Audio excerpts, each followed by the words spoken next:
Welcome to Whispers and Confessions. There might be a twist waiting, so please make sure to watch until the end. Don't forget to subscribe and like. Let's begin right away. I'm 37 years old this year, and my name is Steven. For the past few months, I've been absolutely obsessed with golf, spending countless hours on the green with two of my closest college buddies. With the rising popularity of indoor golf simulator, we've established a delightful routine of meeting up after work for a casual round, and on weekends, we even venture out to actual golf courses. Indoor Golf Simulator is exactly what it sounds like, a sophisticated system that allows you to enjoy virtual golf courses without leaving the comfort of indoor facilities. High-tech sensors meticulously analyze your swing and project the ball's trajectory onto a massive screen with stunning realism. This setup offers numerous advantages. You can play regardless of weather conditions. It's significantly more affordable than traditional golf courses, and newcomers can jump in without feeling intimidated. Beyond just playing on simulations of world-famous courses, it's also the perfect environment to kick back with friends over a few drinks. At first, our group consisted of just 3 people: myself, Jason, and Ryan. But recently, one of them proposed. There's a woman at my company who's really into golf. What do you think about inviting her to join us? Without giving it much consideration, we readily agreed, saying, "Sure, having another person will make it even more enjoyable." The day we first assembled as a foursome marked the beginning of this whole incident. Her name was Rebecca, and my initial impression was that she appeared remarkably composed and professionally put together. Standing around 165 centimeters tall, she had a well-proportioned figure and an elegant silhouette. Despite her somewhat reserved demeanor, she seemed like someone who could effortlessly blend into any social setting. Jason introduced her by saying, "Our Rebecca is still learning the ropes, but she's incredibly enthusiastic about golf."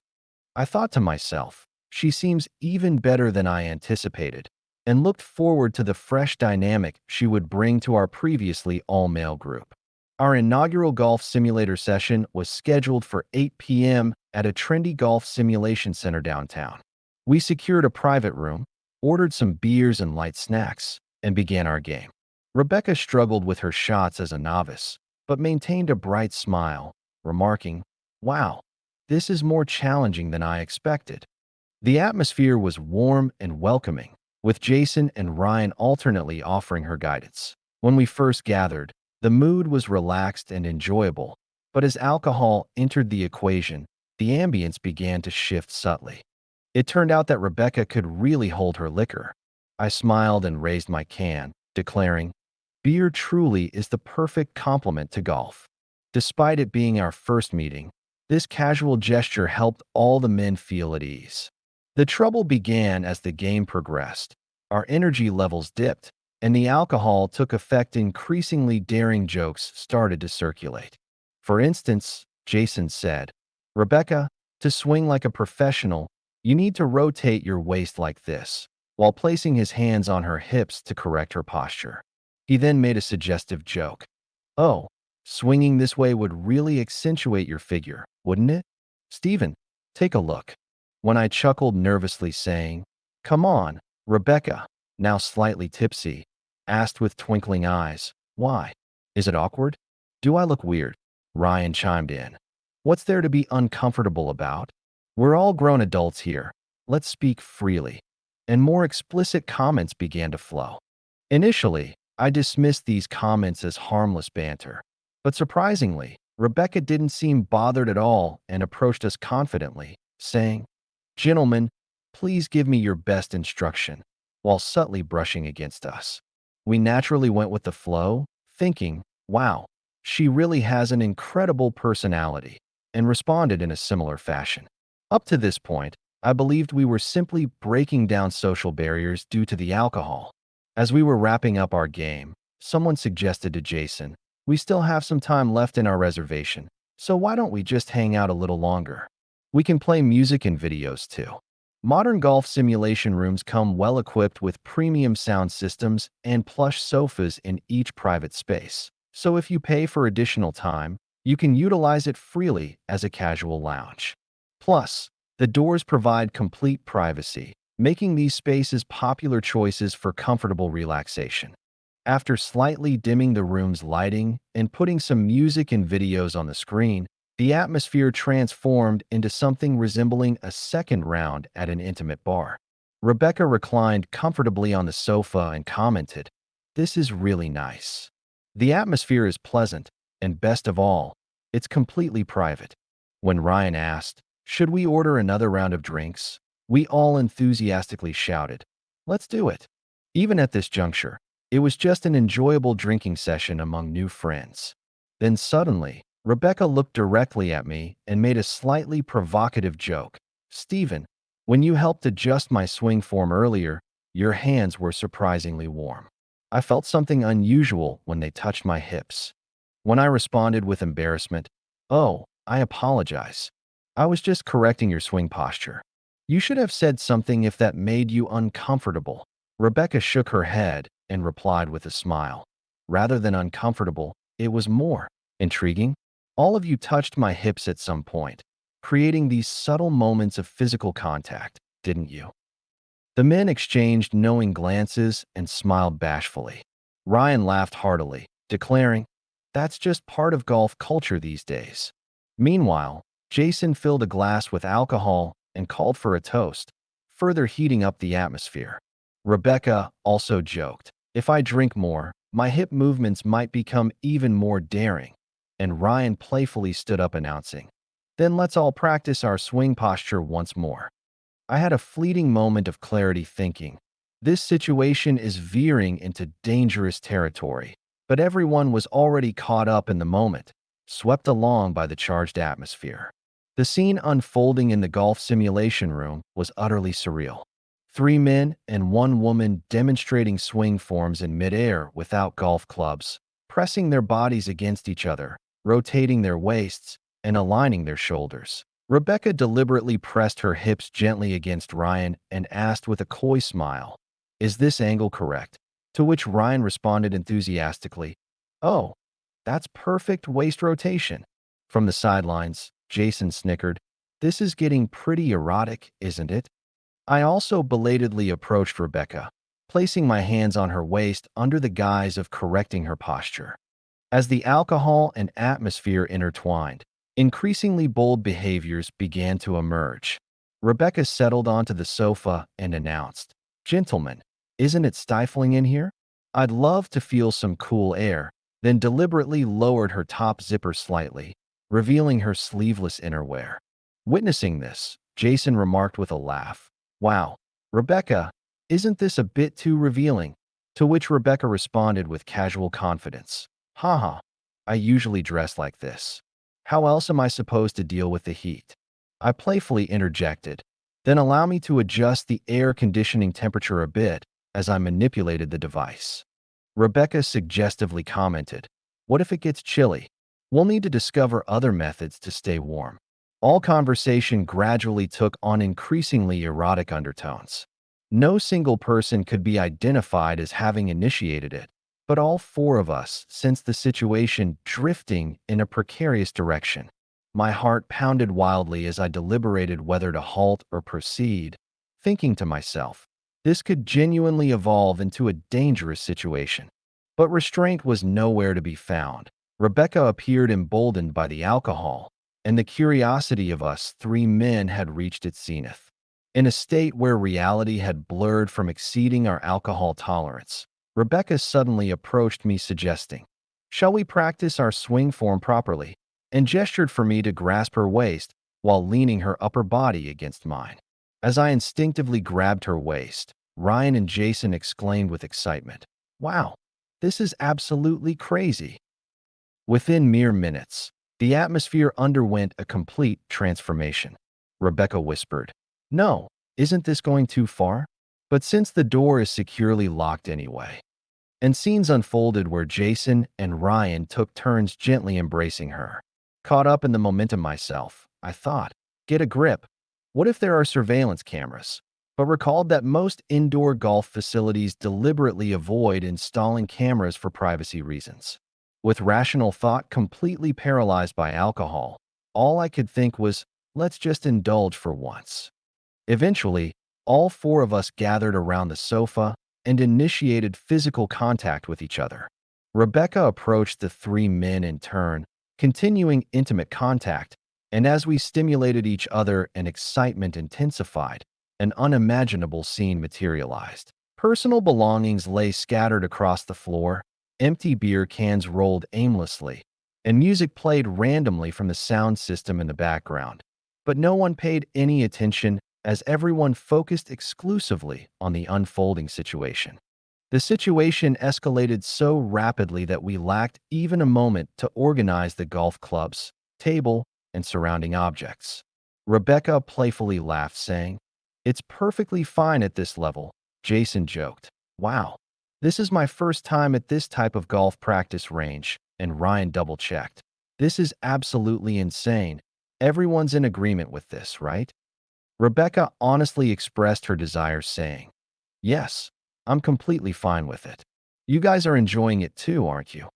Despite feeling shocked and conflicted about engaging in such behavior while having a wife, in that moment, swept up in alcohol and exhilaration, I couldn't even contemplate stopping the multi-partner encounter with Rebecca.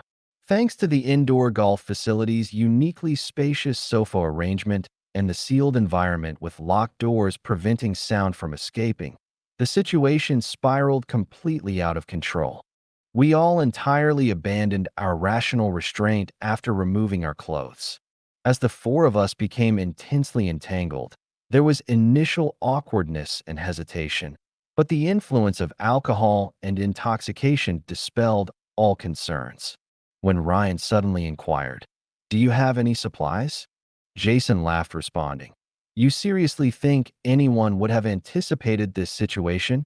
But surprisingly, we all momentarily froze when Rebecca extracted necessary items from her bag. The entire situation felt as if it had been meticulously planned, making it even more confusing, but by then we had completely ceased all rational thought. We intertwined with Rebecca, becoming one, and her passion overwhelmed us entirely. No one could have possibly predicted that an ordinary golf gathering would transform so dramatically, but in that moment, we set aside all social conventions and moral values, surrendering completely to our primal instincts. Rebecca's seductive voice and enticing movements felt surreal, like a scene from an adult film, and all three of us men were utterly captivated by her irresistible charm. I lost all track of time. After spending intense moments on the sofa and carpet, when everyone's energy was finally depleted and we caught our breath together, Rebecca wiped her sweat-dampened forehead with her hand and murmured, "Wow, that was genuinely amazing. This is my first experience like this. How did this situation even transpire?" As I, Jason, and Ryan panted and gradually regained our senses, fear suddenly rushed in with overwhelming force. I reproached myself, thinking, did we really just do something so reckless? But it was already an irreversible situation. Afterwards, we hurriedly proceeded to a shower facility to clean up, and the three men took turns quickly tidying our appearances. As we all organized the surroundings with bewildered expressions, saying, "Something truly unbelievable just happened. How should we proceed from here?"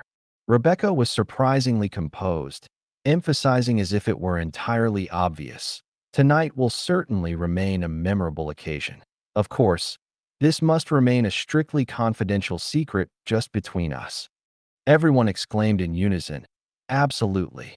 When we exited the room, all our appearances were completely disheveled, and when the facility staff greeted us asking, "Did you thoroughly enjoy your extra time?" it only intensified our embarrassment.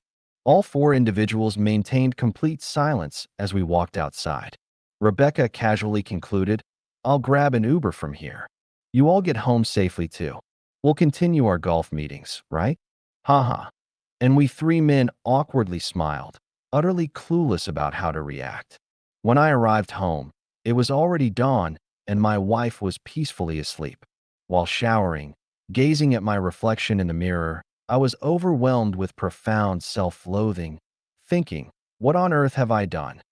Having always prided myself as a morally upright person, I couldn't fathom that I had participated in such a multi-partner encounter. Having actually experienced a scenario that seemed exclusively suited to movies or erotic novels, I felt completely disconnected from my own identity. The thought that my wife discovering my betrayal could destroy my life sent chills down my spine. Yet strangely, when I awoke the next morning and recalled the incident, a thrilling excitement and vivid memories lingered in a corner of my heart. Even in my text exchanges with Ryan and Jason, I could sense their excitement still pulsing through their messages. Man, yesterday was completely insane. I found myself wrestling with anxious thoughts. Is this really going to end after just one encounter? What happens if Rebecca shows up at our next golf session and things escalate again? My mind became a tangled web of conflicting emotions. When an invitation for another golf simulator session arrived a week later, I attempted to bow out. Ah, I already have plans. Truth be told, I was terrified. If that situation repeated itself, I didn't think I could face my wife without being consumed by overwhelming guilt. But when Ryan called saying, Rebecca specifically asked for you to join us, it wouldn't be nearly as fun without you. I found myself agreeing to go despite my better judgment. The second meeting initially gave the impression we would simply play golf and nothing more. However, during the game, Rebecca began teasing. Hey guys, should we recreate last time? Deliberately striking provocative poses and using her swing as a pretext to initiate physical contact. I tried to resist, warning, this could lead to serious consequences, but when she gently guided my hand beneath her skirt and whispered with a seductive smile, Stephen, didn't you enjoy our last encounter? I certainly did. My resolve crumbled once again. Jason was already gazing at her with an enchanted expression, and inevitably, the second incident occurred. As weeks passed, our gathering underwent a complete transformation from an innocent indoor golf hobby to a group indulging in dangerous liaisons with Rebecca. To be perfectly candid, Rebecca appeared to thoroughly enjoy this arrangement. But this was unquestionably a perilous relationship that would bring devastating consequences to everyone involved if it continued long term. Moreover, the fact that it had evolved into simply an exhilarating rendezvous without any consideration for which of us three men was married or single remains profoundly disturbing to contemplate even now. In reality, Ryan was unattached, while Jason was in his second year of marriage but experiencing considerable tension with his wife. Meanwhile, I had what I thought was a good marriage, which naturally intensified my feelings of guilt. During this period, my wife began to regard my golf outings with increasing suspicion. Why are you attending this supposedly entertaining golf activity twice weekly? The facility fees must be substantial. Are you genuinely just meeting work colleagues? She questioned. I lied. Yes, my colleagues Jason, Ryan, and one other person, four of us altogether found an affordable facility package. Golf has become tremendously popular recently, so we play frequently. My wife, with visible displeasure, cautioned, don't become so engrossed in golf that you neglect your responsibilities at home. In retrospect, while she expressed concern, she hadn't yet developed specific suspicions. As these encounters continued with increasing frequency, I eventually confronted Jason and Ryan directly. Does continuing this insanity actually make any sense? However, Jason, under alcohol's influence, casually dismissed my concerns. She says she's relieving stress through our arrangement, and she's clearly enjoying herself, right? It's an exhilarating experience for all of us. And since it's merely temporary anyway, what's the harm? His nonchalant response left me genuinely shocked. Ryan contributed, let's just enjoy it a few more times before ending it. It's not as though we're planning to continue indefinitely. Displaying a similarly relaxed attitude while I alone endured tremendous anxiety and crushing guilt. Meanwhile, Rebecca exhibited increasingly audacious behavior.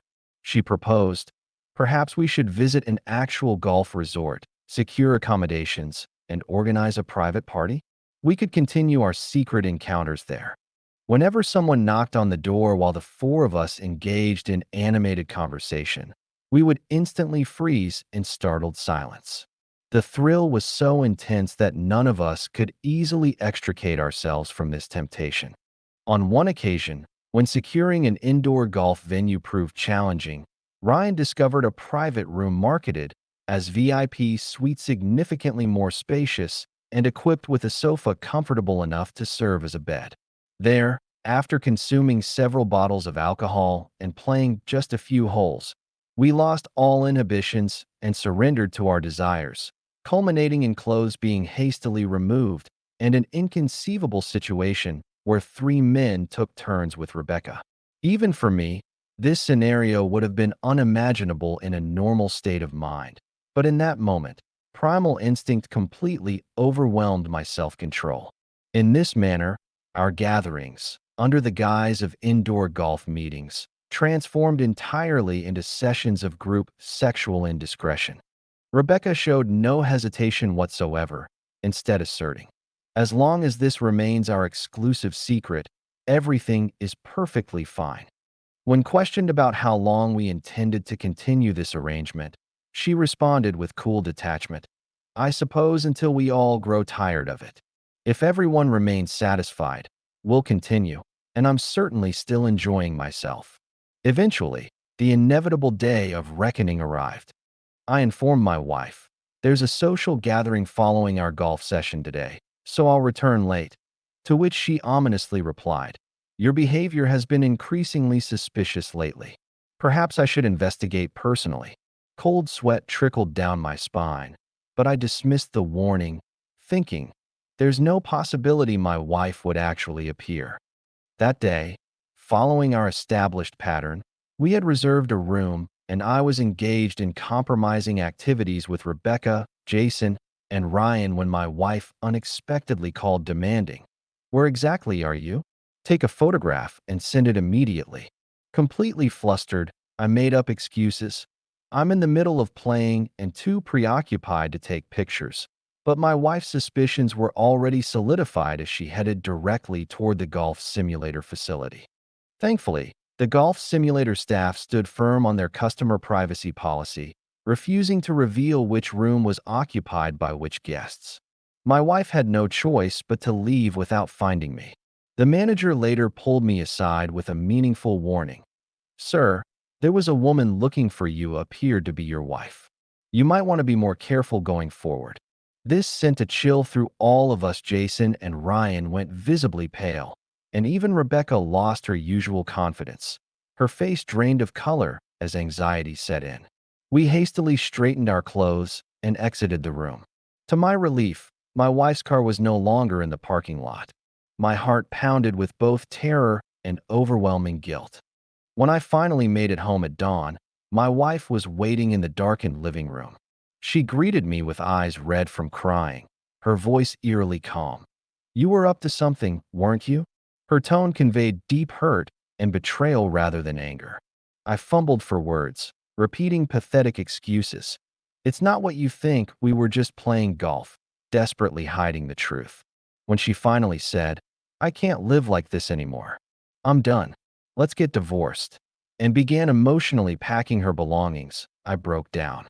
I fell to my knees sobbing, desperately clutching at her. Looking back, it was painfully obvious what had happened, but somehow I barely survived that crisis. This was my wake-up call. I firmly decided, this needs to stop now. If we continue, we'll destroy everything.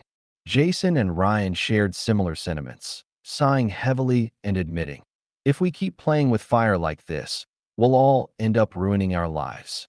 Fortunately, everyone was on the same page except Rebecca, who pouted with disappointment. Why stop now? We could enjoy this so much more. But when all three men stood firm in our decision, she couldn't argue against the majority. Rebecca ultimately conceded with a hint of regret. "Fine, since everyone's had their fun, I guess we're done. That's it, right?" Then, surprisingly, she ended things with a calm, almost cheerful conclusion. "That was fun, guys." And just like that, our golf simulator sessions, which had spiraled into a month of madness and passion, came to an end, leaving us all with mixed emotions. Truthfully, this affair could have continued much longer, but we barely managed to pull back from the brink before completely destroying our families. If word had reached my wife's family or spread through our professional networks, the fallout would have been catastrophic for everyone involved. Now, I'm struggling to return to normal life. I only play casual rounds of golf with one or two friends that wrap up early, and I strictly avoid booking late-night rooms like before. My wife remains understandably sensitive about my activities, and I'm genuinely remorseful dedicating myself to reflection while taking on much more of the housework and childcare responsibilities than I ever did before. Looking back on everything that happened, I still have trouble believing it myself. It was just a brief period, about a month, but the inappropriate sexual encounters that took place in that VIP golf simulator room were truly reckless acts committed with complete abandonment of reason. We were all influenced by alcohol and the intoxicating thrill of forbidden activities, completely dismantling our moral boundaries around acceptable behavior. Rebecca's boldness and active participation made it all possible. I learned the harsh lesson that even seemingly principled individuals like Jason and Ryan can easily succumb when faced with such powerful temptation. These days, I'm finally coming back to my senses and working to rebuild a normal, quiet home life. Those passionate golf gatherings have vanished without a trace, and I've completely cut contact with Rebecca. Through the grapevine, I've heard rumors that she's either transferring to another company or has quit her job altogether. There are also frequent mentions that she's found a new boyfriend. I want nothing more to do with her and consider the whole episode a nightmarish memory that barely seems real. Some of you hearing this story might wonder, what would I have done in that situation? What I want to emphasize is that a single moment of curiosity and impulsive decision-making can unleash an irreversible storm in your life. I was incredibly lucky that my wife didn't discover everything, but I still experienced some terrifying moments standing at the precipice of complete self-destruction. I can't deny that deep wounds remain in my marriage. My wife still gives me suspicious glances if I come home, even slightly late, and I live with constant guilt and anxiety. In conclusion, this story, which began innocently as a golf simulator hobby, but quickly spiraled into a series of inappropriate sexual encounters involving four people, has taught me a painful lesson I'll never forget. I've come to truly understand that even those considered moral and principled in everyday life can easily falter when presented with certain situations, stimuli, and atmospheres.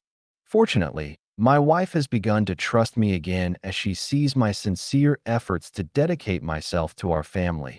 But I know we face a long, difficult journey before we can fully restore the trust and love we once shared. That concludes my account of group indiscretion triggered by what started as a harmless golf hobby. Though it might sound like an absurd, sensationalized story, for me, someone who actually lived through it, the weight and consequences were anything but light. I strongly urge everyone to be vigilant so nothing like this happens in your lives. I never want to experience anything like this again, nor would I recommend it to anyone. I deeply regret it as nothing more than a foolish mistake from my past.